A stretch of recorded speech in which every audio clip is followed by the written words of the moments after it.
Okay, a very warm welcome to everyone this evening for the Mind Matters talk, the first of the new series of 2023.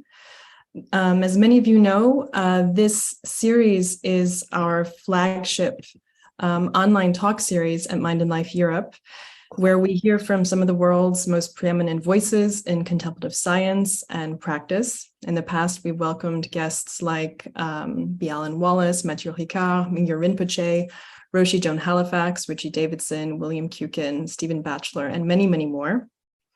So this year, in line with our overarching theme at MLE, Caring for Life, we decided to take up the notion of Gaia in its various acceptations, scientific, philosophical, literary, contemplative, political, and more, as a sort of figurehead for this series, or as a prism through which we might consider the many facets of our relationship to the Earth and the ongoing climate conversation.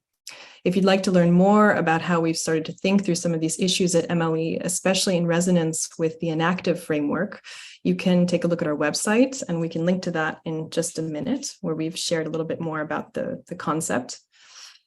And so we thought, what better way to start the series than to hear from two expert friends, Dr. Bruce Clarke and Dr. Sébastien Dutreuil, on the two founding figures of the Gaia hypothesis.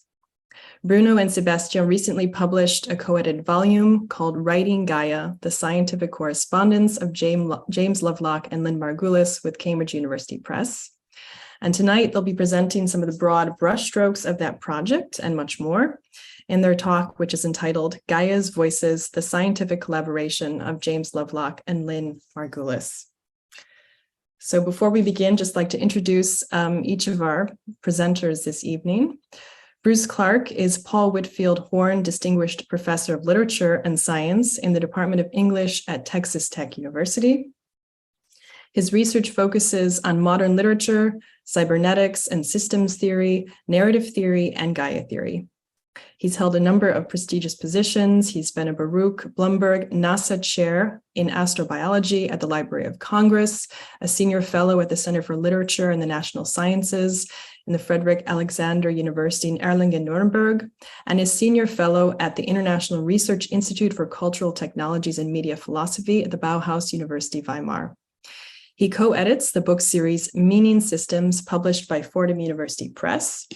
His latest books are Writing Gaia, co-edited with Sébastien, and Gaian Systems, Lynn Margulis, Neo-Cybernetics and the End of the Anthropocene. Other books include Neo-Cybernetics and Narrative, Post-Human Metamorphosis, Narrative and Systems, and Energy Forms, Allegory and Science in the Era of Classical Thermodynamics. And Sébastien Dutreuil, who joins us as well this evening, is a research fellow in history and the philosophy of science, and is the deputy director of the Centre Gilles Gaston Granger at the Aix-Marseille University in France. After training in earth science, he defended a doctoral thesis on the history of the Gaia hypothesis and the earth system sciences with, I believe, Bruno Latour on your jury in 2016. He works on the articulations between scientific representations of the earth and philosophies and politics of nature. So a very warm welcome to both of you this evening. Thank you so much, Bruno and Sébastien, for accepting this invitation and for walking us through this really fascinating project of yours and telling us more about these two founders of the Gaia theory. Okay, thank you. Let me share my screen here. Okay, let's try this one. Okay, how's that looking? Great. All right, let me just adjust the audience panel here. Okay, hi everybody. I'm going to kick it off, and then Seb and I will be passing. We've got a prepared text along with our PowerPoint here, so we're just going to work through that, and Seb and I will toss it back and forth as we go along. So Gaia's Voices, the Scientific Collaboration of James Lovelock and Lynn Margulis. The epigraph, okay, hang on. The epigraph is from a commentary by Bruno Latour in our Writing Gaia volume, where Latour makes the observation, the meeting of Lovelock starting with the present atmosphere with Margulis, starting from the smallest and oldest creatures, is one of the most interesting collaborations in the history of science. The webinar, Seb and I would like to thank Amy, Varela, Gabor Karzai, Joanna Magan, and everyone at Mind and Life Europe for the opportunity to share this presentation with you. Our goal in this talk is to bring out a basic picture of Gaia's emergence and growth as a scientific and a cultural concept, as these developments were brought forward by the British inventor and atmospheric scientist, James Lovelock, and his first and foremost collaborator on Gaia, the American evolutionary theorist, Lynn Margulis. In homage to the inspiration of Francisco Varela, who plays a modest but still significant role in these proceedings, we'll also highlight Lovelock's and Margulis's credentials as systems thinkers. But our primary focus today will be on the evocation of Gaia's original voices as we see them here at Lovelock's Country Place in 1983 on the cover of Writing Gaia. Lovelock's and Margulis's collaborative conversations in their published work, and especially in their working correspondence, as we've now been able to transmit these documents through our volume from Cambridge, Writing Gaia. Okay. So to give you a quick idea how our own work, that is the Seb and I coming together to produce this volume, how this came about, I'll just mention the spark for this volume came in 2011, when I made a return visit to Lynn Margulis's Environmental Evolution Lab at the University of Massachusetts, only to find that she'd been delayed for a few days in returning from a trip to Europe. Don't worry, she emailed back, or words to that effect. You can use my office in the meantime, and you're welcome to look at anything in there. So I did. And before long, I came across filing cabinets full of professional correspondence, including a thick folder of letters sent from James Lovelock. So I copied them all and then explored the idea of joining both sides of the correspondence. But Lovelock's papers turned out to be in flux at that moment. However, by 2017, the Science Museum in South Kensington, London, had acquired Lovelock's library. And around this time, Bruno Latour happened to send me word about Sébastien Dutreuil's research on Lovelock, on Lovelock's archives for his doctoral thesis on the history of Gaia. So our own collaboration began in earnest when Seb and I arranged to meet in London in September of 2017 to begin piecing the Lovelock-Margulis correspondence together. Now, in the summer of 1970, on the advice of her ex-husband, Carl Sagan, Lynn Margulis wrote Lovelock, seeking his thoughts as an atmospheric chemist regarding the biogenic components of the Earth's atmosphere. This communication initiated their Gaia collaboration and the lifelong correspondence that came with it. Lovelock informed her, as you can read here, I am in the course of writing a paper on the Earth's atmosphere as a biological cybernetic system, unquote. One can imagine Margulis at that moment thinking to herself, well, what does that mean? The next key statement in Lovelock's initial letter, though, may be read as an explanation.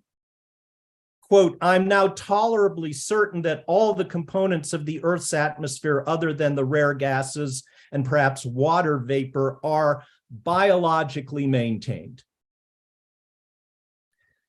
And while these are still preliminary formulations on the way to more fully developed presentations of Gaia, at that moment, Lovelock had already been working over his proto-Gaian ideas for half a decade.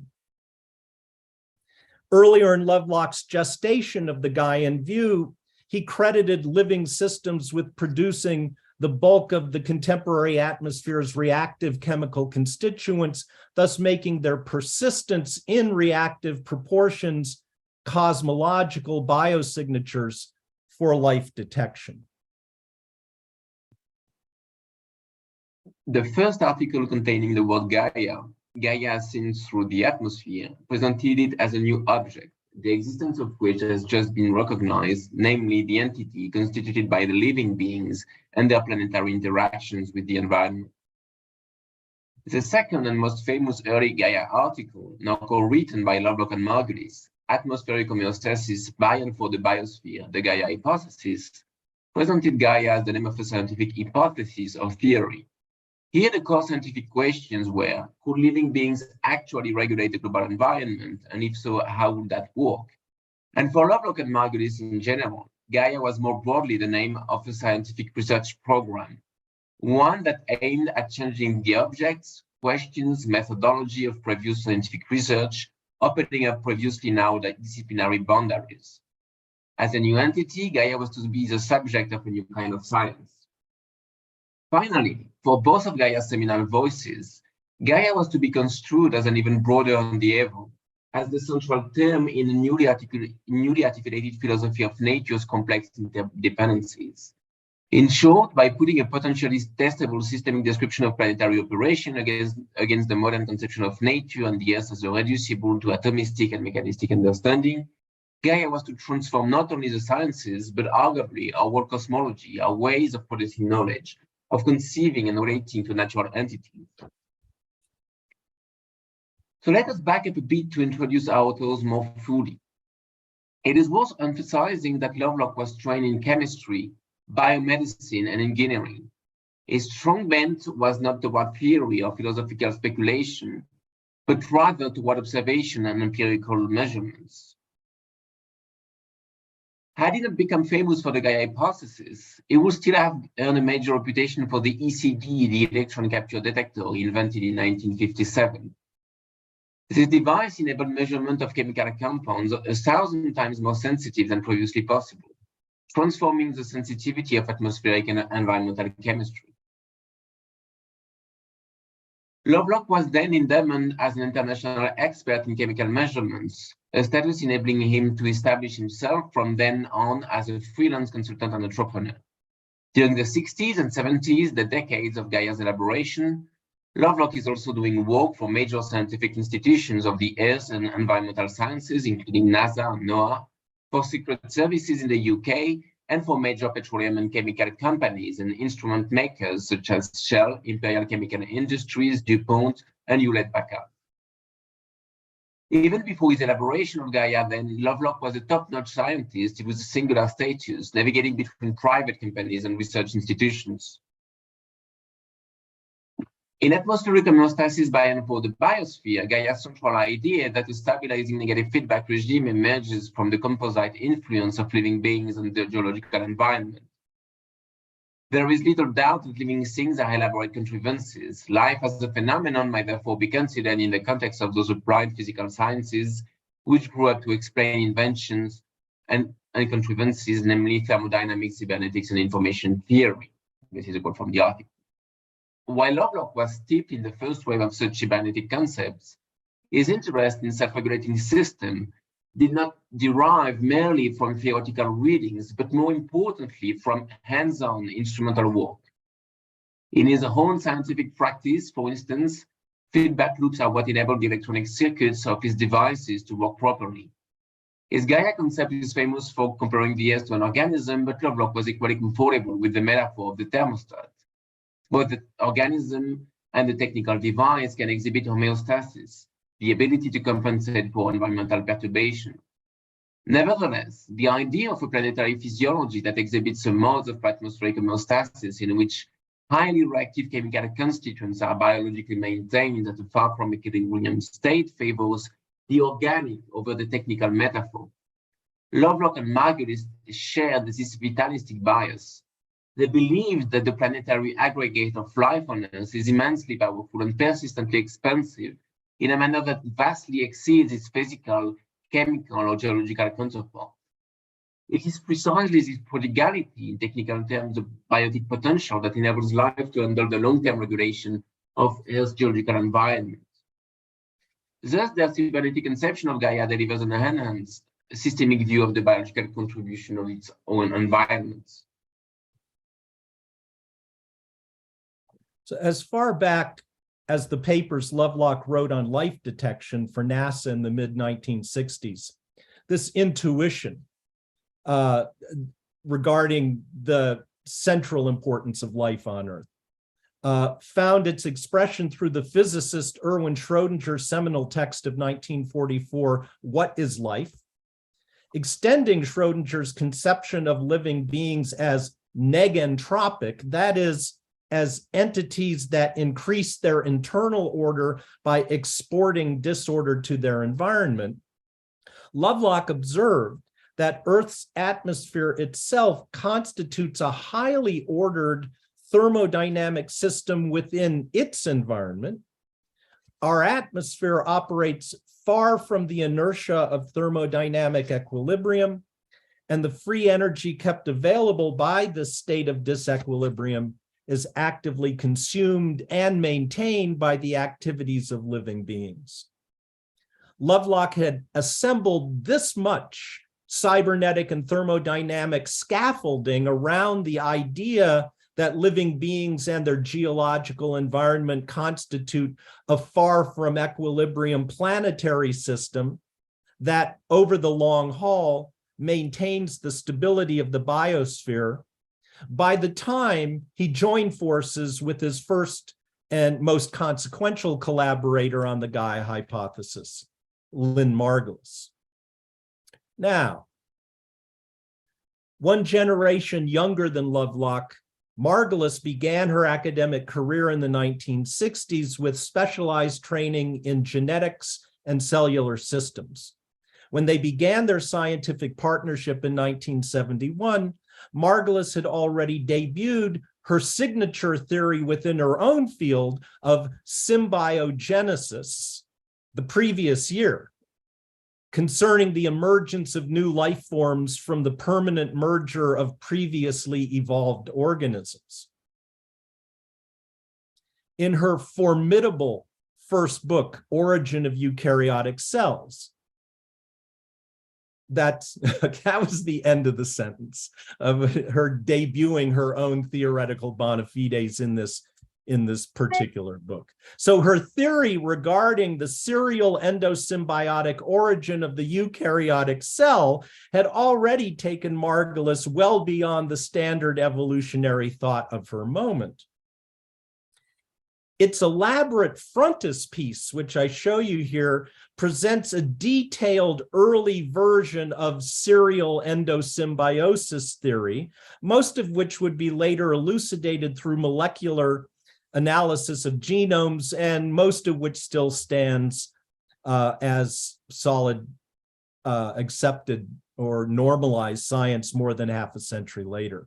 So here's the original matrix of the symbiotic viability of all post-bacterial or eukaryotic life forms, the wellspring of its evolutionary ramification into the four subsequent kingdoms, the protists or eukaryotic microbes, animals, the fungi, and plants. So one could say that this phylogenetic diagram on her frontispiece, mapping the deep and interlaced history of the biosphere, is already a sketch for Gaia's own evolution. By 1972, Lovelock and Margulis had met in person to sort out a working arrangement to develop these ideas. In their initial efforts, Lovelock brought his cybernetic schemas and observational data on the chemistry of planetary atmospheres, while Margulis contributed confirmations of the finer biological details centered on cellular and microbial metabolisms. So in this letter that you see from the earliest period of their collaboration, Margulis confirms Lovelock's implicitly cybernetic arguments about organic emissions into the atmosphere, confirms it as biologically sound. Regarding the anaerobic or oxygen-avoiding microbes known as methanogens, she writes to Lovelock, and this is the quote on the slide here, Margulis writes, methane producers, as far as I know, are fermenting anaerobes. If the local environment gets too aerobic, they turn off. Therefore, they release less methane into the atmosphere. Therefore, according to you, less gets transported up to circuitously loose hydrogen via water, according to you. She's reading his own theorizing back to him here. And the mechanism for keeping aerobic shuts off.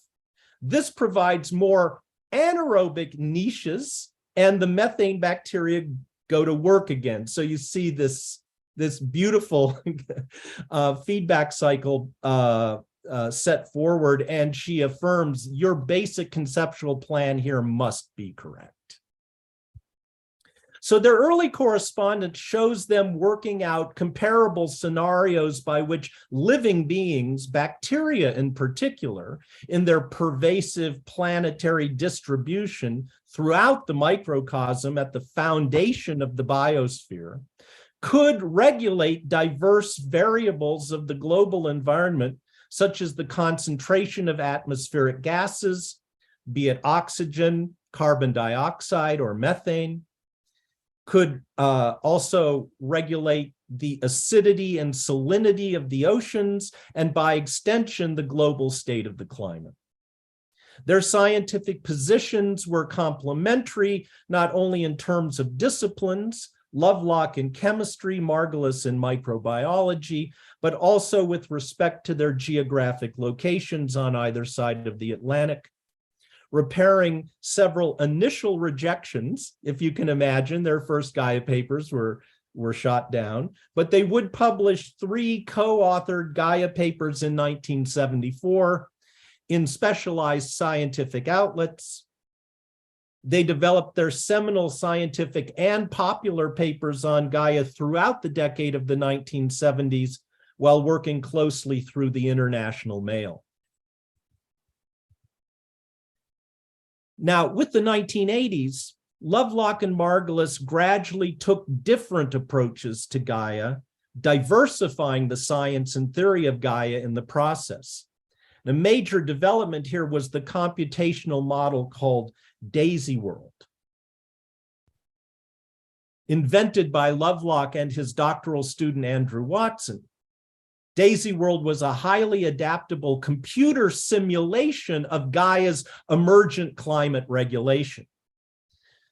But our sense is that Margulis herself had a fundamental distaste for what she termed the unreality of dry biology done at computer workstations.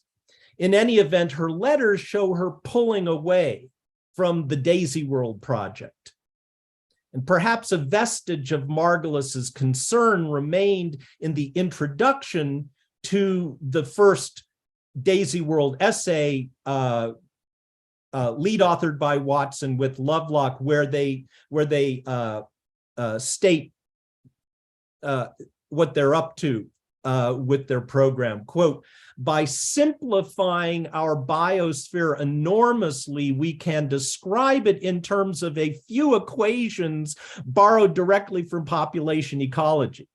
But let the reader be warned in advance, we are not trying to model the Earth, but rather a fictional world which displays clearly a property which we believe is important for the Earth, unquote. Daisy World flourished under the continued cultivation of Lovelock and his like-minded colleagues. He thought of this effort to produce a working formal model of a planetary homeostatic mechanism as a direct retort to accusations of Gaian altruism, contradicting neo-Darwinist insistence on the stringently self-centered interest of selfish genes. Margulis will come to appreciate how the stability of Daisy World rested on central Gaian premise regarding the way that the biota and the environment are connected to each other by mutual feedback. This world will become the epicenter of scientific theorizing about Gaia and the circumstances under which living beings may regulate their environment. A vast array of mathematicians, programmers, artificial life experimenters, and other modelers and theorists would tweak the program in every possible direction. This decibel literature was accompanied by several other scientific articles, either presenting empirical examples of regulation or discussing the status of the Gaia hypothesis or theory. So contrary to the frequent claim that Gaia was abandoned by the scientific community, there was a scientific literature explicitly discussing Gaia on its own terms. However, this is an interesting point, this literature was relatively small, a couple of hundreds of articles. But that fact alone has not determined the importance and magnitude of Gaia's legacy within the sciences.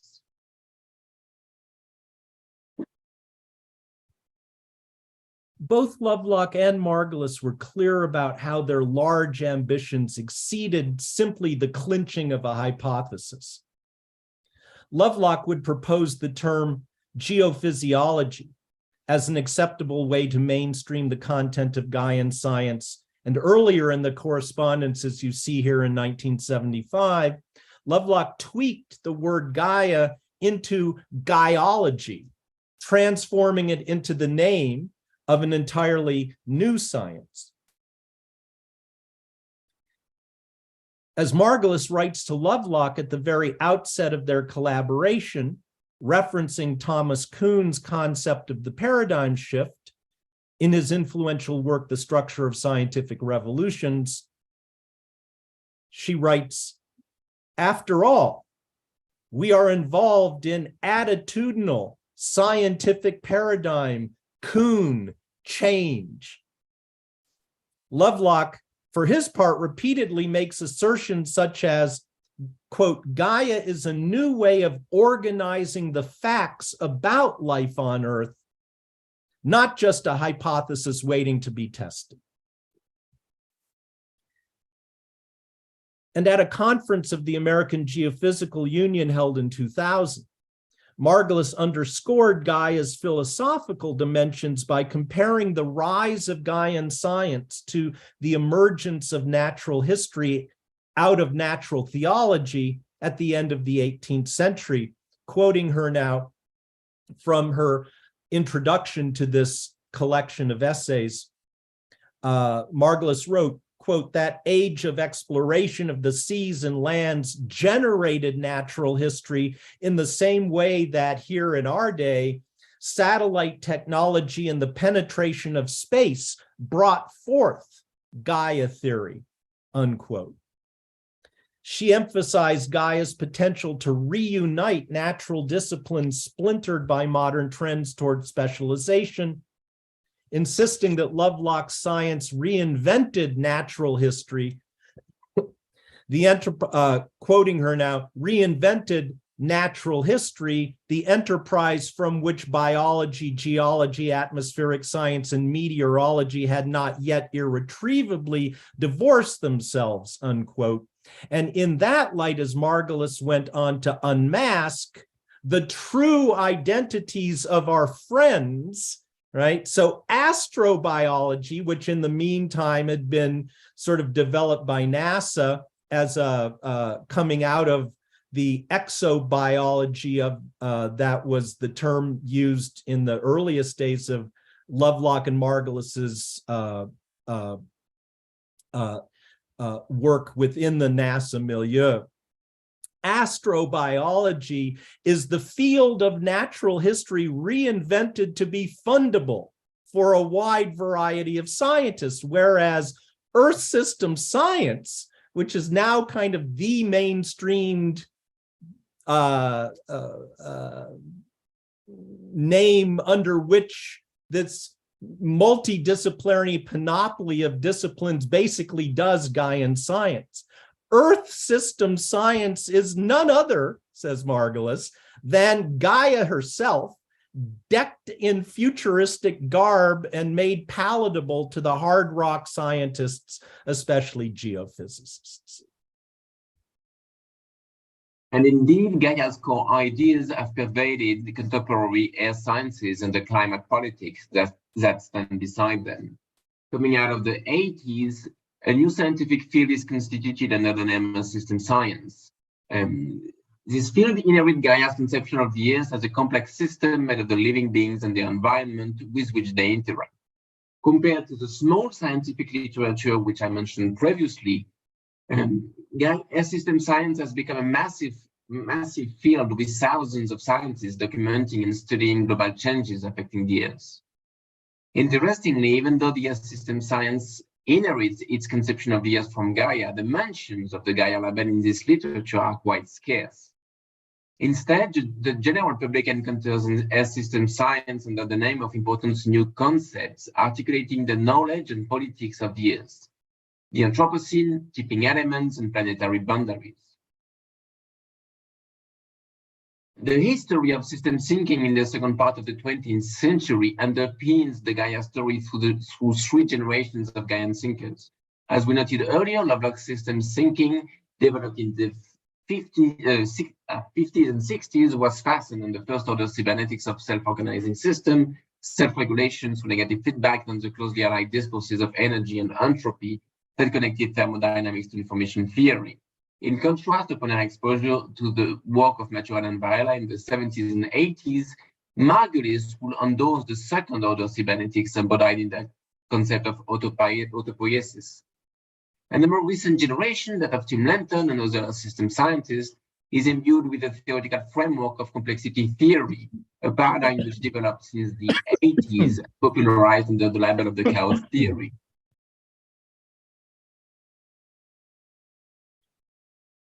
Now, Maturana and Varela's theoretical description of the self-referential form and operation of living systems itself appeared in 1974 in the first English language paper, just as Gaia itself was being introduced in its first publications.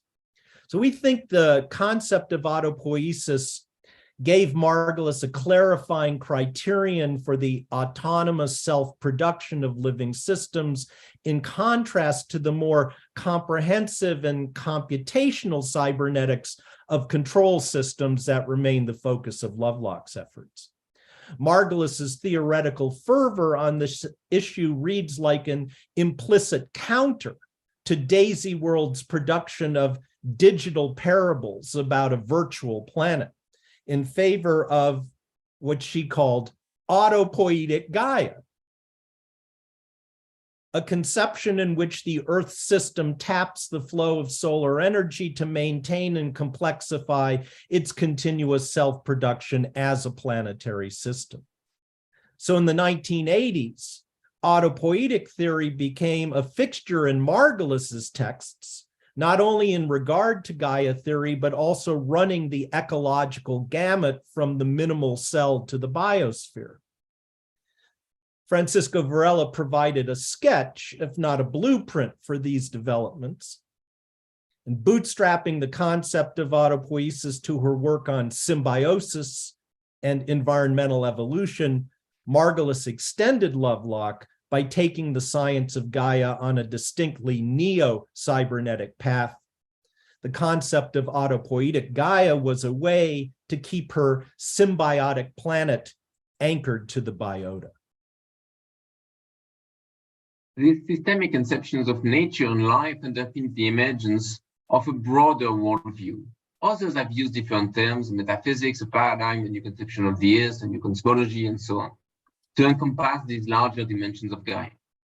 To begin with, for an essentially scientific concept, Gaia has generated an unusually wide popular reception. The heterogeneity of this reception is striking at first. Deep ecologists and philosophical anthropologists, eco-modernists, hyping new technologies alongside neo-pagan witches and wizards, speculative philosophers, cyberneticians and theologians, reactionary ecologists, diplomats, and New Age spiritualists. Yet they all have something in common. They are all at odds with modernity, either its world cosmology or certain of its most salient and problematic characteristics. If the mechanicization of the cosmos is the primary origin of modernity's spacious divisions, the division between nature and culture, is and out, and the exploitation of women that accompany the exploitation of nature, the desacralization or disenchantment of nature, reductionism and an epistemological regime of separation, and so on and so forth. So if mechanicization of the cosmos is at the origin of this divine, then Gaia, in bringing forward an organic conception of the planet as a living world, puts all of these deep issues in tension with modernity into serious questions. So here we will quickly review Gaia's initial reception as a philosopher of nature within the broader culture. Gaia first ventured beyond scientific circles in 1975. Appearing in the British weekly magazine New Scientist early in 1975, co-written by Lovelock with Sidney Epton, a colleague from Shell, the quest for Gaia gained popular purchase with an appealing retrospective on the nearly decade-long development of the Gaia hypothesis and brisk summations of its main argument regarding climate change, overpopulation, regulation of stratospheric pollutants, and a concluding paragraph relating Gaia directly to humanity. In man, Gaia is the equivalent of a central nervous system and an awareness of herself and the rest of the universe, end quote. This cosmic note appeared to strike home with the New Scientist audience. In late February, Lovelock reported to Margulis that this new article had stirred up some interest, including an amazing number of prompt letters of a gentle and non-aggressive kind. Newsweek has sent a reporter and photographer. I just love that phrase, crank letters of a gentle and non-aggressive kind.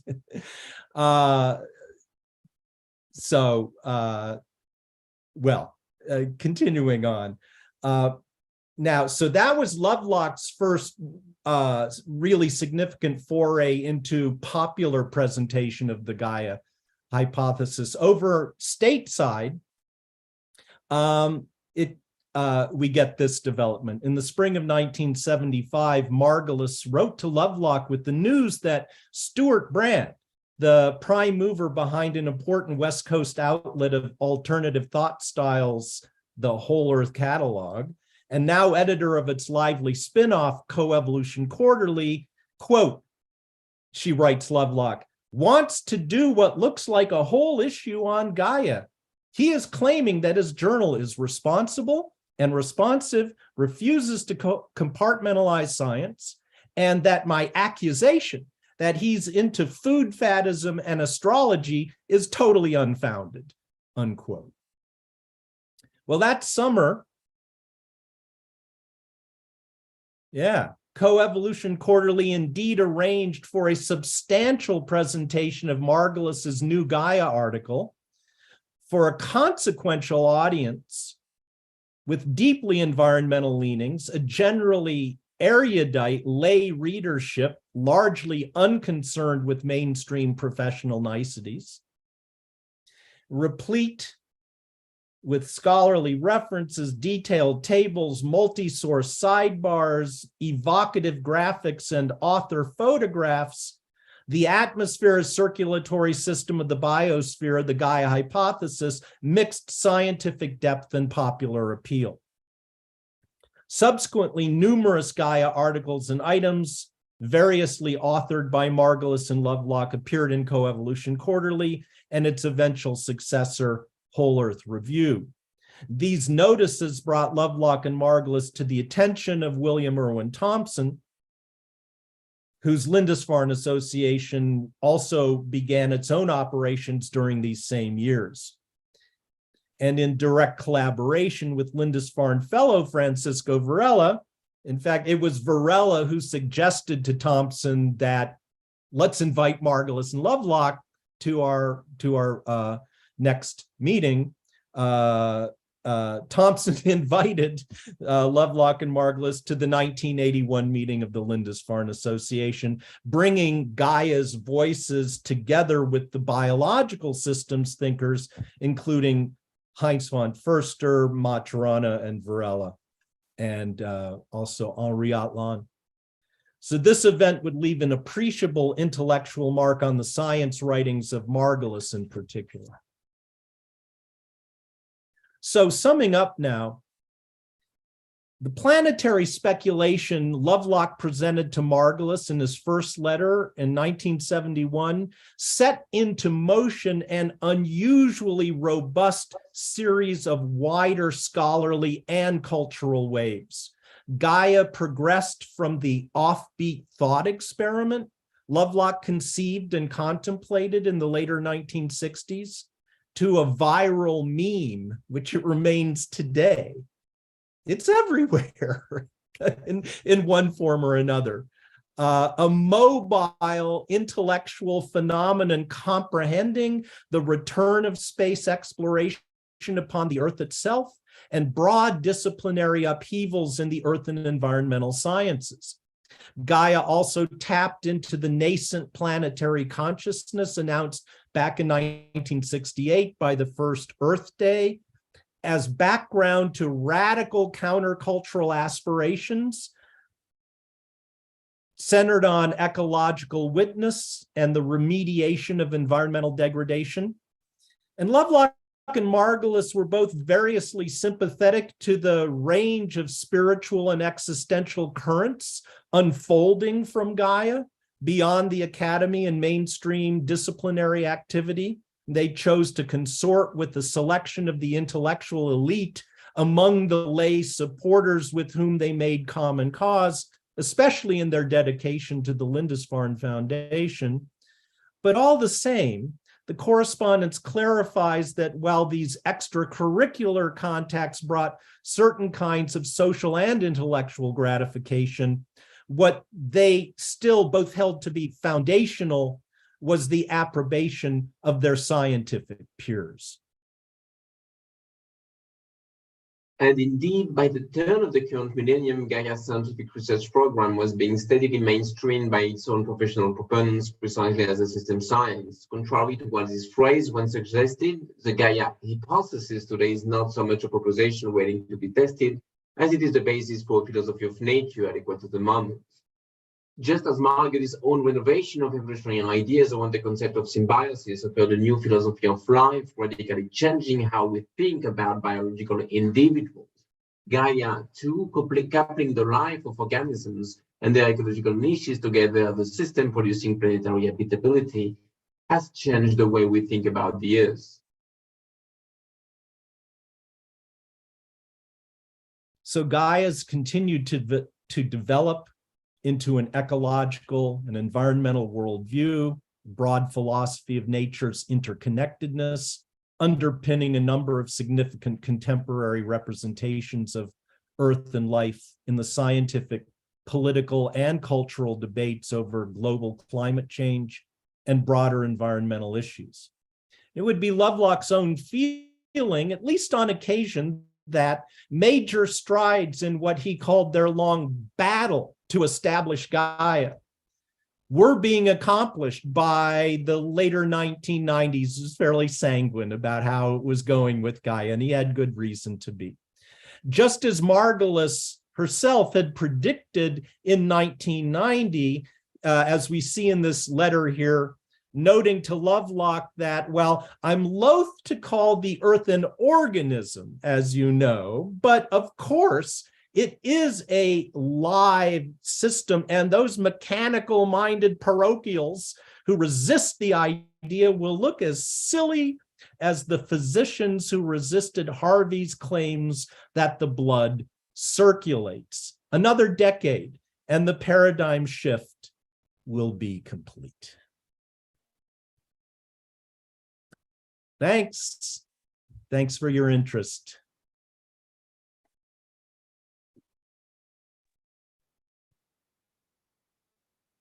Thank you, Bruno and Sébastien. This was really interesting, and I think we will have a great discussion here with our friends attending this evening, this presentation. So I would like to open up the floor for questions and discussion. Anyone who would like to start with a question? Yes, Jean. Please unmute yourself. I just want to say first, I am so thrilled at what I've just heard, because I am a taught in New York City. I was involved with Linden's Farm. We had at the Cathedral of St. John the Divine a Gaia Institute with my colleagues in the 70s, and would get involved with Lovelock. And I just cannot tell you, I'm getting emotional because what you have presented is so needed right now. The effects of people thinking that they're separate from the earth and the downward spiral we're on because we release into the atmosphere of the earth poisons. What you just revealed about the serious scientific research is so important for the public to know today. So I just want to say, I'm so thrilled that I can barely contain myself. I just want to tell everybody else, I'm very ancient, I'm 82, I've seen this whole thing, all these people, the Latin Americans, all these, theories that were floating around in the 60s and 70s, and those letters bring it all together. So, bravo! Thank you so much, Gina. Really appreciate the long view that you have and have brought to our attention. Well, I'm thrilled because we are, as you know, in a very serious moment. The denial of human responsibility for the poisoning of the planet and ourselves is just spiraling downward. And what you've provided to pull into people's thinking that the paradigm has shifted. We can't use the old criteria. I just can't say enough. Other people have things to say, but you made my life. I can tell you brought it all together. Thank you. Thank you so much. Thank you so much for the sharing. Wolfgang, please.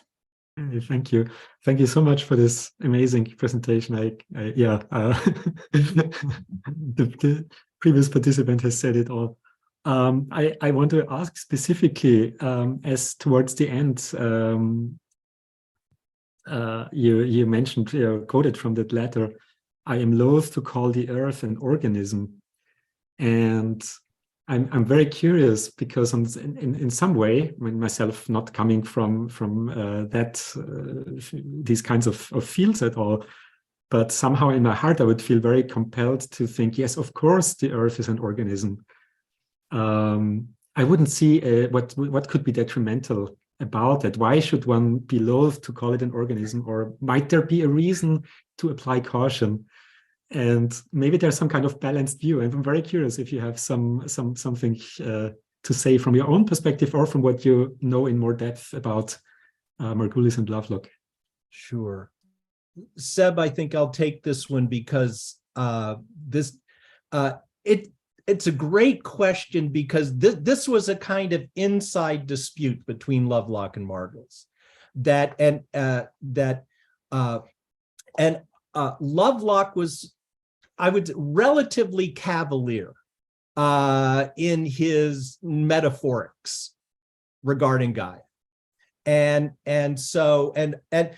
often then the sort of just a kind of soundbite for the Gaia idea will be the Earth is a single living organism, and it's that singularity that's the problem. So Margulis, as the biologist, objected that the metaphor of an organism, and especially of a single organism, was misleading with regard to the biology, and misleading with regard to the massive complexity of the planetary system. With so it was that was her problem. it was biologically misleading, even though, but then Lovelock would say, but if you just, all I want to do is, if people would just think of the Earth as living and not just a dead piece of rock with some life on it, they'll be more likely to do the right thing. So, but that's, so it was a kind of inside scientific. So Margulis her preferred kind of soundbite for Gaia was the ecosystem of all ecosystems. And I just think that's way better. That's just way more accurate, even as a simple, as a simplified description, because that retains a proper sense of the complexity of the, and so it avoids sort of the simplistic holism of the Earth as a single organism. So that's what that was about. Seb, anything you might want to note, with a distinction between two very different ways to understand the idea that the Earth is living. The traditional way is to think of this as an analogy. So as it either the first way to think about it is to take it either as an ontological statement or as an analogy. As is an organism or is like an organism. This idea, I think, so this is precisely the idea with which Margulis had contentious, as Bruno reminded us. And also, if you think about Gaia as just this idea, then you hardly see what is new with the Gaia hypothesis. The comparison of the Earth with an organism has been, has pervaded a long history of Western traditions ever since the pre-Socratics. And this mode of understanding Gaia is also what generated the criticisms for evolutionary biology. A very different understanding of the idea that Gaia is living, and perhaps a more precise way to understand the novelty of what Margulis and Lovelock brought, and something which will, I think, unite them, is to start from the activity of living beings. I mean, there is an interesting analogy with the termite mounds made by the physiologist Scott Turner. So Turner says, if you look at metabolic activities of termites, you will realize that they exchange gases through the termite mounds, that they build the termite mounds. So we were simply wrong to delineate termite boundaries with their epidermis. We have to stop the boundaries where the metabolic activities of the termite stops. And this is a termite moon. This is exactly the same thing for the idea that Gaia is living. The entity, Gaia as an entity, is not the Earth. It is all the living beings and the environment with which they interact. And this entity was a new object of inquiry for the sciences, and it is a very different understanding than the analogist or the ontological statement that the Earth is an organism. Here, what Lovelock and Margulis said is simply that we were misguided when we previously stopped the boundaries of living things at their epidermis or skins or boundaries. We have to expand this with the atmosphere, oceans, and all the environment which they build.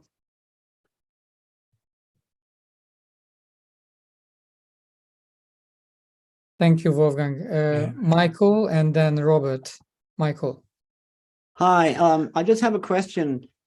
Do you, Bruce, and Sébastien, and maybe Amy, would you consider that Gaia, the Gaia concept, can be qualified according to Varela and Maturana's definition of autopoiesis, of an autopoietic system? I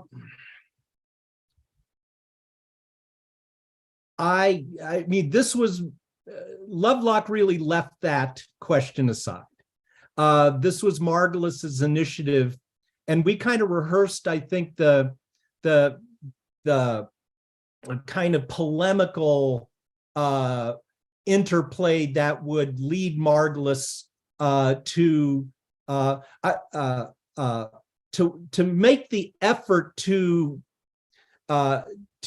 expand the concept of autopoiesis to the planetary level. So I think if you, it's quite a heuristic leap, but she never really worked it out.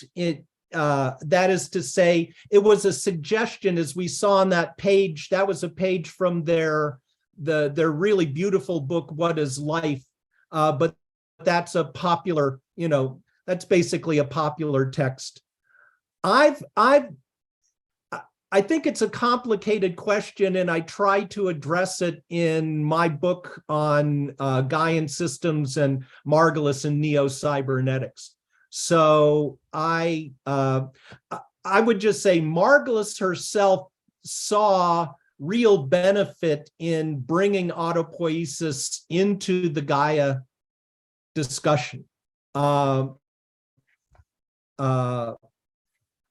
And just how but I've tried to work it out conceptually and kind of from a philosophical, that is to say, I'd love to, actually, we've got Sergio. Are you still there, Sergio? Our friend Sergio Rubin, actually, he's the one who ought to address your question, because he's working on this very problem with scientific training to tackle the job. But so I would actually, and Sergio has some papers on Gaia and autopoiesis that he's been publishing in the last couple of years. So to me, he's the one who's really sort of picking up the threads of the autopoietic Gaia idea. So we'll see where he gets with that. Okay, thank you. Sure thing. Sergio, would you like to make some comments? Yes, thank you very much. Thank you, Sébastien and Bruce, for the nice talk. Really appreciate your work. I think so that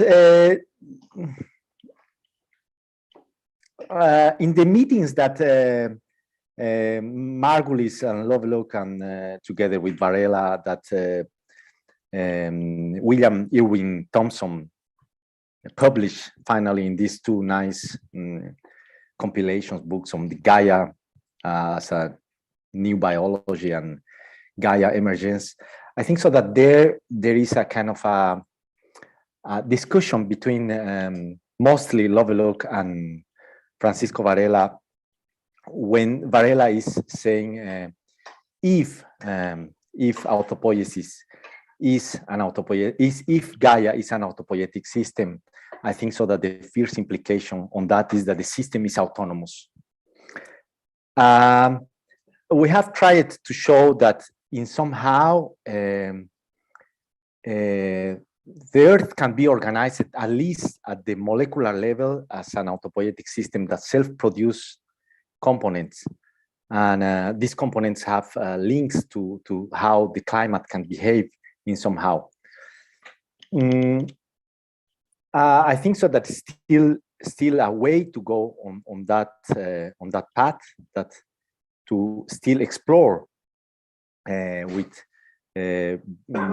more reaction chemical networks, that indeed all components of at least at molecular level, the components of their system are organized in a self-producing way. And how are the links that we can have from that kind of results to the climate dynamics? Results that we have that in the present is that the way that we can model the Earth system as an autopoietic system change from common and standard perspective of climate science. So climate science takes the Earth as a non-living system, so it's not an organized entity, we will say. And therefore, the way of modeling, the way that we can model the Earth from a biological autopoietic perspective can change our projections on the future.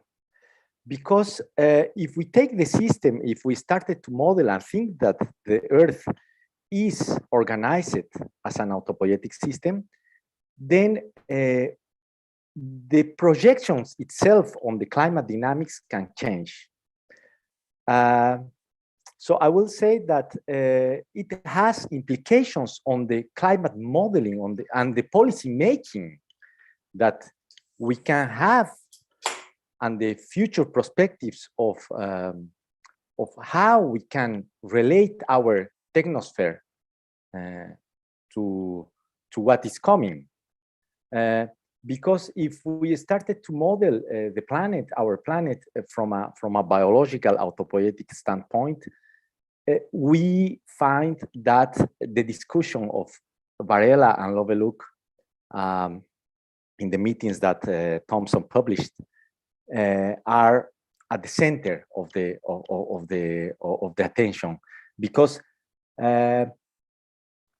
to make a policy making of a system that is autonomous is completely different than to make a climate policy making from a system that it is not autonomous, that is kind of machine working system.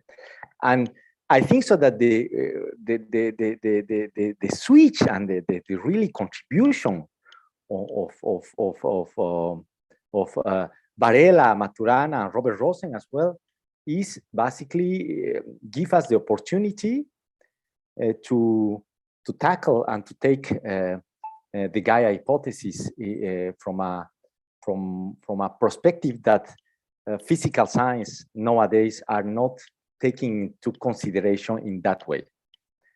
So I think so that the take-home message of that is that regard the system as autonomous system could make us change, or the climate scientists change the way of build up models, but also advise climate policy making, because we cannot deny autonomy on our system. So if we take a pure mechanical dynamical system, first order cybernetic perspective of the Earth planet, the outcome of that will be that we can control the system in a mechanical cybernetic way. But if we take an autopoietic organizational perspective from the system, the way that we can model the system, and therefore how we can act on the system, will change dramatically. Wow. Thank you. Thank you, Thank Sergio. you. Yeah. Michael, you addressed your question to Amy as well, and I'm wondering if you would like to add anything to this discussion, Amy. Well, thank you, Sergio, for that beautiful explanation. I was simply going to refer you to, I think you showed in your PowerPoint, Bruno and Seb, the first volume, but there's also the second volume. Right. Where Francisco engages with Lovelock, and at the same time he speaks about the immune system, right? And so I was thinking that in some ways Francisco's, apart from the question, the sticky question of autopoiesis and Gaia, that the way Francisco tries to address it with Lovelock is the Earth a cognitive system, right? And in that sense, my reading of those two volumes, at least the Lovelock Varela debates in that were that Varela's position was closer to something that you quoted Margulis as saying, that it's the ecosystem of ecosystems, sort of like the body is the ecosystem of all of these different cognitive systems that include the immune system and the central nervous system, kind of a grouping together of cognitive systems that function as autonomous systems or as autopoietic systems, you could say. Francisco calls them an interlacing or an enmeshment of systems. And I sort of wondered whether or not this notion of Gaia, a way of knowing, puts Gaia into the context of a cognitive system. So that's kind of all very vague, but that was what I took away from those readings. Less an autopoietic reading, but more of a cognitive system reading in the Parelian and Maturanian sense. So, thank you. I think that's it. I think that's exactly right. My sense is that the cognitive reading follows pretty directly from the autopoietic framing. So, but that's a way. Yes. So for Margulis would be concentrating on the adaptability, the responsiveness of Gaia, of course, over planetary, at planetary dimensions and scales, but nonetheless, the Gaia evolves, Gaia responds. There's a sort of thoroughgoing mutual entrainment between the evolution of life and the evolution of the environment, in the midst of which Gaia itself changes along with, as part of the overall totality of cosmological evolution as it's taking place on this particular planet. And so that the cognitive capacities generated by autopoietic organization from the get-go of living systems finds a planetary instantiation in Gaia's cognition. Yeah, so cognitive,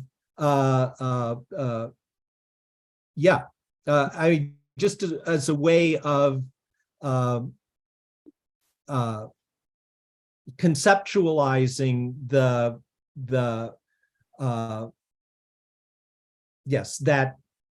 sort of geological adaptability of the system. Before turning to Robert, Seb, would you like to add anything to this particular discussion on autopoiesis and Gaia? Not particularly. It's not my Sure. primary field of expertise, so I'll leave you with that. This was a fascinating question. Thank you, Michael. Robert Horwitz. Yes, thank you. I wanted to go back to Wolfgang's original question, and I think Bruce nailed it when he said an ecosystem of ecosystems was closer to what the concept of Gaia was than an organism.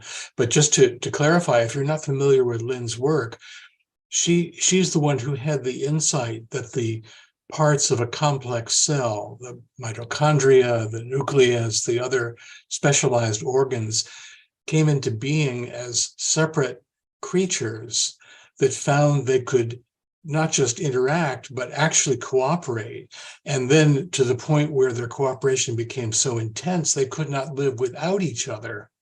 But she was, in working out her own theory, she had to address the question of how big the step was from that to an integrated metabolism, an organism that would make a cell a single thing, as opposed to just a very well integrated community. And because of that, her sensitivity to what a big step that was, from simply coexisting to being unified, that's why I think she was on the side of looking at it not as an organism, but as still an ecosystem of ecosystems. And that's quite true.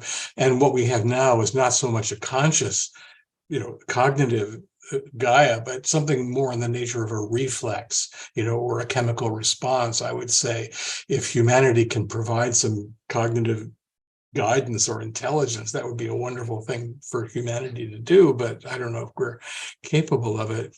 But I wanted to ask a question of Bruce, because he wrote on this very question of whether Gaia is actually the circulation system of the living beings on the planet, or he proposed an alternative model where it's actually the immune system.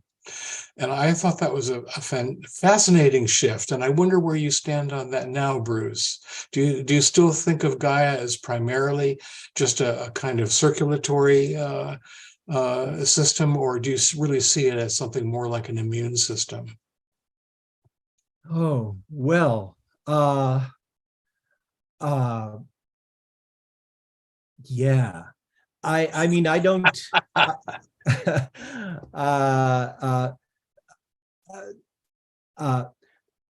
Well, what was just recently brought out, I mean, that was Francisco's contribution. That is to say, both of these are, in Seb's terms, these remain analogical frameworks for trying to wrap our heads around a system of such sort of massive and irreducible complexity that, you know, one should go in fear of settling on either a kind of, I mean, we can certainly observe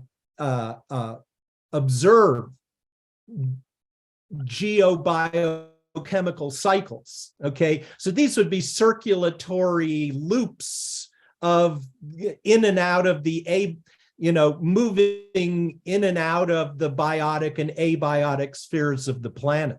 So I think there's and that life, but of course these cycles or loops move in and out of living systems and are, and are modulated, at least from the Gaian point of view, would have a kind of final modulation at the level of the sum of the biota, which was one of Lynn's favorite phrases. Mm-hmm. Now, the immunological analogy is what Varela brings into the discussion as captured in that final workshop at the end of the Gaia 2 volume, Gaia 2 Emergence. So there's, and I write that up at some point in my book Gaian Systems. So I like, to me, I thought Amy was, had it basically right, that if you use the immune system as your analogy, then you realize the immune system is this massively distributed in other words, it's made up of millions of, it entrains millions of immune cells moving through the larger environment of the body altogether, right?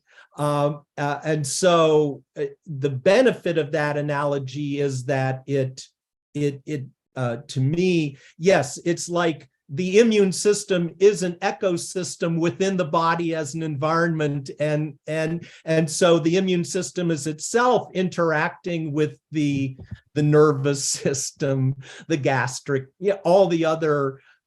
So the thing about organism then is that I think our fallback idea is this idea of a simple, as if a bacterium were simple, right? But what it doesn't have is organelles. It doesn't have the mitochondria. It doesn't have the plastids. It doesn't have the other eukaryotic developments that by which we realize even a single cell at the eukaryotic level is a kind of evolved ecosystem of different originally free living bacterial precursors. So that was Lynn's great theory. So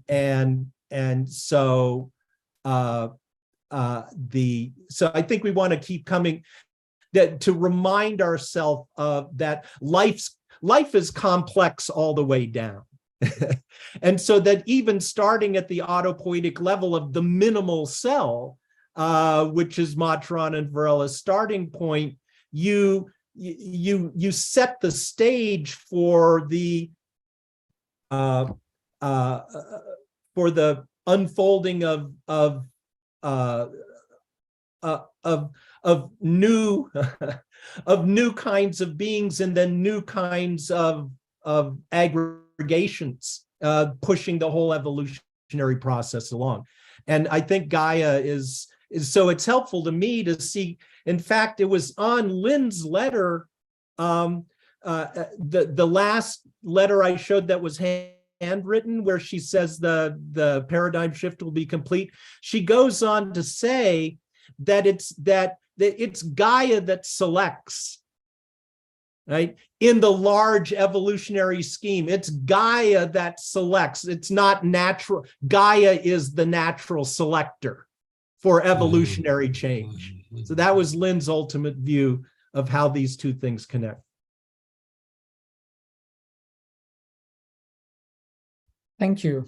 Let me just add before I disappear Yes. again, I work with Stuart Brand on the Coevolution Quarterly and the Whole Earth Review, so that this, like Jean, this is just a delight to see this subject matter still, animating new thoughts, like 50 years later. It's wonderful. Thanks for that. Thank you. Alejandro.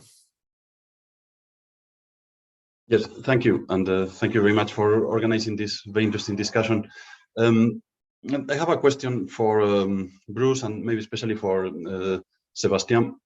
I agree with Sergio's comments on the important implications that it might have to understand the Earth system as either as a machine or as an autonomous system, or I would rather say more clearly as a living system. Indeed, in terms of how we relate to it, it's not the same thing to attempt to fix a machine that to take care of a living being. It involves other capacities. It involves, well, not only a sort of engineering approach, but also it involves care and concern and love and so on. So indeed, it is important. But this, for me, leads to another question: is do you think that the Gaia approach also introduces a normative dimension in our understanding of the Earth system? That is, can we distinguish between a healthy Gaia and a sick Gaia? And I think this is a key question for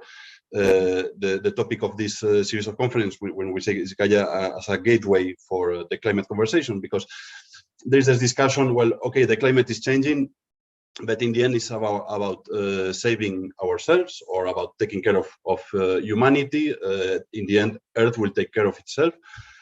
So it's, the normative question is posed in anthropocentric terms, or you can also say, well, our evolved state of humanity has appeared in a context of a healthy Gaia, and I think this was at least Lovelock's perspective, when he talks about medicine for an alien planet and so on, and he says that, well, in his view, an Earth system which is in a glacial age, as it has been until at least, maybe it still is because we still have ice caps, is a healthy Gaia for a series of reasons. There's a big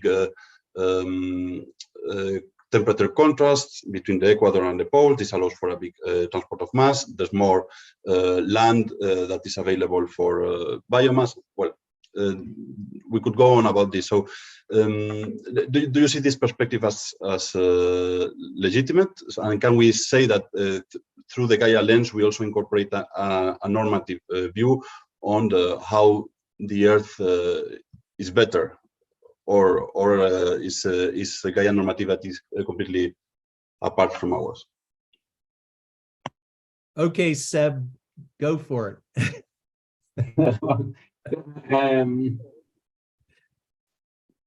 Seb's the philosopher. Two comments. So one comment from my own point of view, but I think it doesn't matter, so I will rapidly move to the second comment. I mean, I personally share what I believe are sort of vitalistic bias of Margulis and Lovelock. That is, I mean, life, whatever its form, is normative and is, I mean, it's the source of all norms. And I would be happy to speak about the health of ecosystems or the earth or whatever, even though I know there are many debates in philosophy of ecology on these issues, and many philosophers just disagree about the idea of an ecosystem or planetary health. So this is sort of my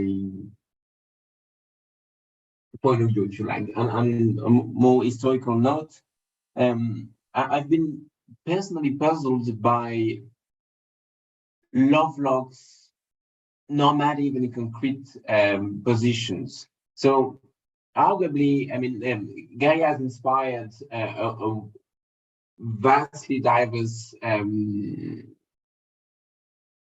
tradition of political ecology, and Lovelock has often been called the guru of political ecology. But interestingly, Lovelock's concrete political positions, especially in the 60s, 70s, and 80s, it sort of changes afterwards. Often are often at odds with any green politics in the 70s and 80s, and is often on the side of the industry. So this is an historical conundrum, which is, I think, very interesting. And a second point on this note, and touching on Sergio's comment that the fact that the Earth or Gaia is autopoietic or is a machine will make a strong difference as to the way we act and relate to Gaia. And here it's I was puzzled by the fact that Lovelock supported geoengineering. I mean, geoengineering techniques has been presented as the most Promethean techniques of control, promoted by physicists, innovator of the Manhattan Project, and so on and so forth. And so Lovelock is coming with a new conception of the Earth at odds on any important point with that of the Prometheans, and yet is also supporting, perhaps in a slightly different way, but still supporting the most Promethean technique. So this is, I mean, although I would agree with Sergio on the importance of this philosophical point, it's still historically puzzling that Lovelock is at the same time putting forward this organic conception of the Earth and like defending geoengineering techniques. And the articulation between the science of Gaia and the normative political implication that one derived from Gaia, I think, was the most important, or one of the most important controversy within the sciences. I mean, we've made a big deal about evolutionary biology's critique about altruism. I think this was really minor when it comes to Gaia's reception in the sciences, and that the political prescriptions Lovelock derived from Gaia was much more important in this respect. Yeah, boy. Hey, Alex, good to see you. Great question, difficult question. Lovelock, so there was a phase of his own writings, I think, as he goes into the 90s, that where he really plies the medical metaphor. So, I mean, he'll talk, so kind of geophysiology as a idea for how to mainstream the Gaia idea allowed for a kind of medical metaphor of Gaia being healthy or sick. But it's, I don't know, it's problematic to me.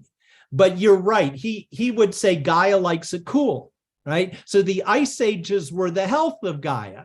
As far as Lovelock, at least that's how he put it. Gaia likes it cool, and we're forcing Gaia into a hotter regime, and that's part of the peril of global warming, is that if we that's why I think we have to conceptualize an evolving Gaia with regard to the status of the current biota. And of course, the biodiversity loss also means that the status of the biota is being degraded by the climate, well, by the Anthropocene, to just use that shorthand, by the activities that we call the Anthropocene. So it's really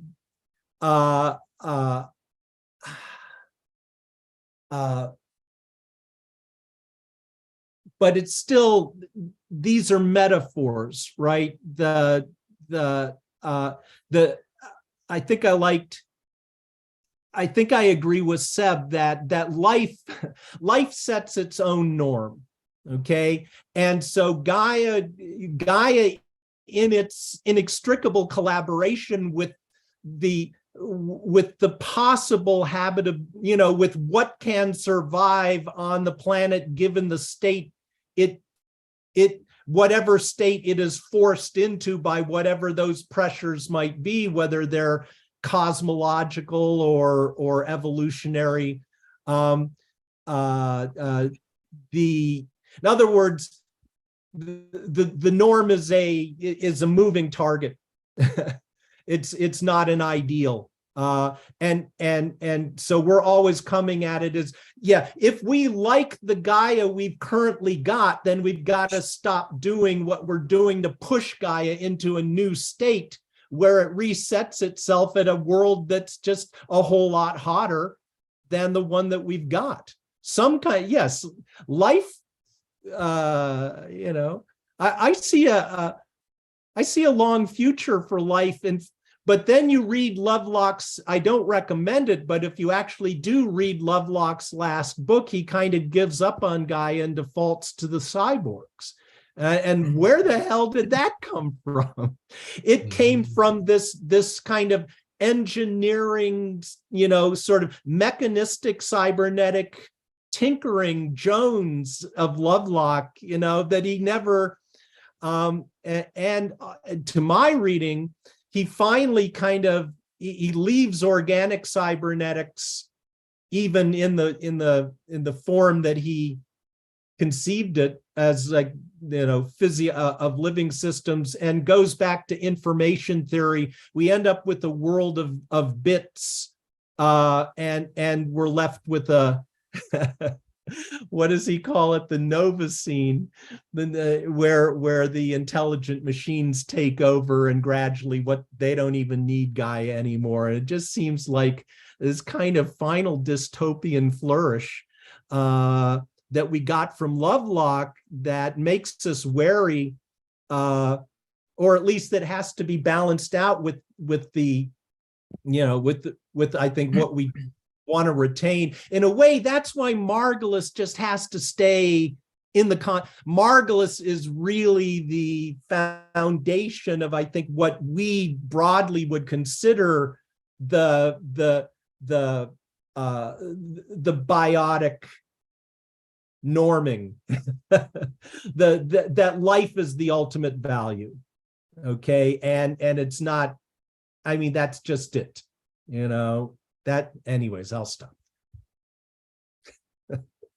Thank you for the question, Alejandro, and I think this is really important point to address. So thanks for the good elaboration, Sébastien and Bruce. And before concluding, I was wondering if we could invite our dear colleague Johanna from our team, who was primarily conceptualizing this evening and the series itself this year in the mind matters context, that we would address the Gaia hypothesis as a gateway to climate emergency. If you, by hearing this talk today, Bruce and Sébastien, have any questions or further comments that would lead us to the next installment of this series, or whatever question you may have.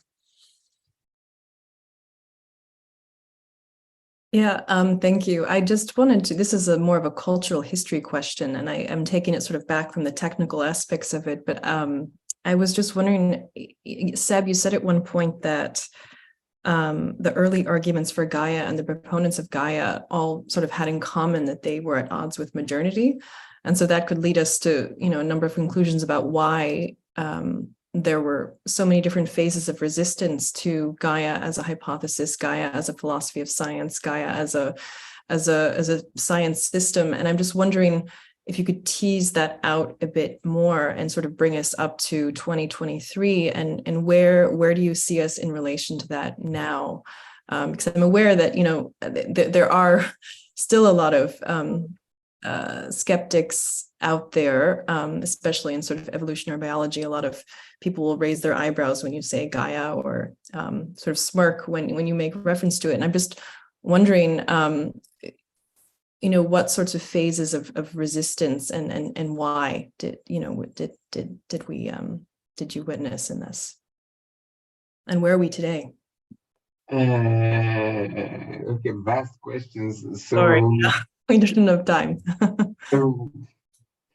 So where are we today? I'll go like sector by sector, even though we shouldn't do that, but one way to do it. So within the sciences, as we said in the presentation, I mean, Gaia is not controversial anymore. It's simply that the words disappeared, but the conception of the S stayed. I mean, Gaia was an immense buzzword in the 80s. Everybody knew about Gaia in the 80s. And then progressively, the name faded away. But I mean, I won't give you examples, but I mean, I'll just give you one example of how the conception of the S has pervaded the way we think about the current climatic and political situations. If you think about the 2-degree targets of the IPCC, it has been championed by Hans-Joachim Schellenhuber, who was one of the leading theoreticians of Earth system science.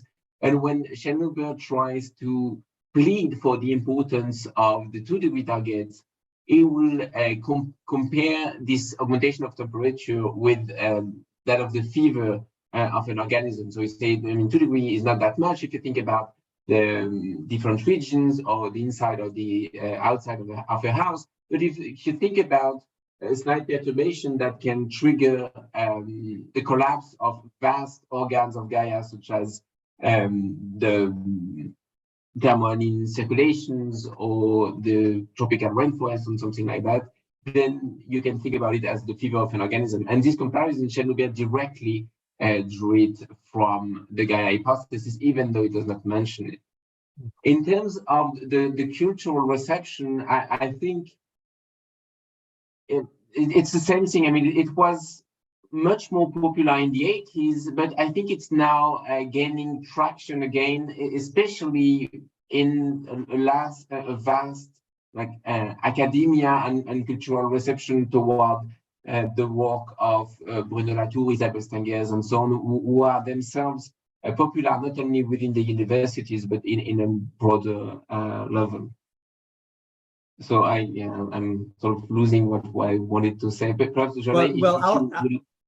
yes, go ahead, Bruce. I'll pick up because I think what Seb is eliciting is the Gaia is going strong. They just don't call it Gaia. They call it Earth system science. Fine. Except that they, but what they lose in the translation often is that defaulting back to just reductivist, mechanistic. They think they're doing Gaia, but they're still just doing reductivist, mechanistic climate science. But where Gaia lives now is kind of because of Bruno Latour, Isabelle Stengers. I've been reading, I'm teaching, in fact, hi, Carrie, I've got a student from my class where we're reading about colonialism, capitalism, and climate change. So we've been reading Dipesh Chakrabarty on the climate of history. We've been reading Amitav Ghosh on his Nutmeg's Curse, a wonderful book about the colonial capitalist roots of the climate crisis. Eduardo de Viveiros Castro is in other words, Gaia is really now, it's no longer like one doesn't smirk if you open a a kind of critical humanist of various descriptions. I mean, Gaia is sort of being worked over very thoughtfully and hopefully effectively in this sort of extra scientific swath of international theoretical work, and so that's kind of where I plug in and appreciate the kind of the second coming of Gaia in the international humanities. So this is just part of the overall promotion of what's ultimately, the message that, that is still needed and just still needs to be pushed out at any possible opportunity, seems to me. But it's a going concern. Perhaps one final anecdote on this. When I started my PhD, the very first week, I went to a summer school presenting something on Gaia, and so it was in 2012. And at the end of my talk, a philosopher come to see me and ask, is Gaia really your topic for a PhD dissertation? Well, good luck with that topic. I think, nobody will say that today, just to pinpoint to how the attitudes have changed recently. And I think we are sort of witnessing a revival of Gaia, like similar to what happened in the 80s, I think. Thank you so much. Thanks, Joanna, for the question and for the answers. This series is called Mind Matters, and I have just realized that probably we should rename it to Metaphors Matter. Because there is a big difference between calling this perspective Gaia or Earth system science. There is a big difference, and I think we felt the difference today, and we've also felt the difference in reading this book of Lynn and James that you edited. So thank you so much for your great work, making it public and making it known now and making it available. Bruce and Sébastien, and thank you all for participating in this wonderful discussion today. And we are looking forward to having you back during the year in this particular series, but in other MLE events as well. And we are just going to share with you what's coming next. Thank you again for the invitation, and thank you everyone for being here today. Thanks. Thank you so much to you both. And all of you are welcome if you'd like to continue attending online talks with us. I know some of you are new this evening to our online talk series. We do have another talk actually tomorrow evening with Wolfgang, who was in our audience, who made a comment in the beginning of the discussion.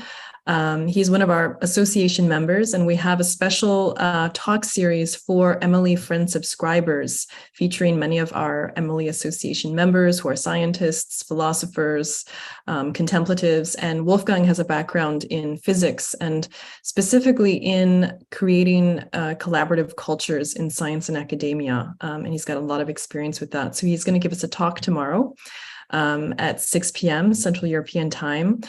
Same format, we'll have a talk of about 45-50 minutes and then questions and discussion afterwards. And then next week on Wednesday, we're really happy to launch the second semester of the Core in Action program, which we started last fall, which may interest actually many of you since we've been circling back to Varela and autopoiesis. We're going to actually start a close reading of the first half of the Embodied Mind this spring. And so session 1 will be live streamed on YouTube next Wednesday at 6 p.m. on February 22nd. And we will then continue the close reading of the Embodied Mind in the fall of 2023. So this fall we will do that, and then we'll have a 4th semester in the spring of 2024. So if you're interested, you're welcome to tune into the YouTube channel for all of these upcoming courses.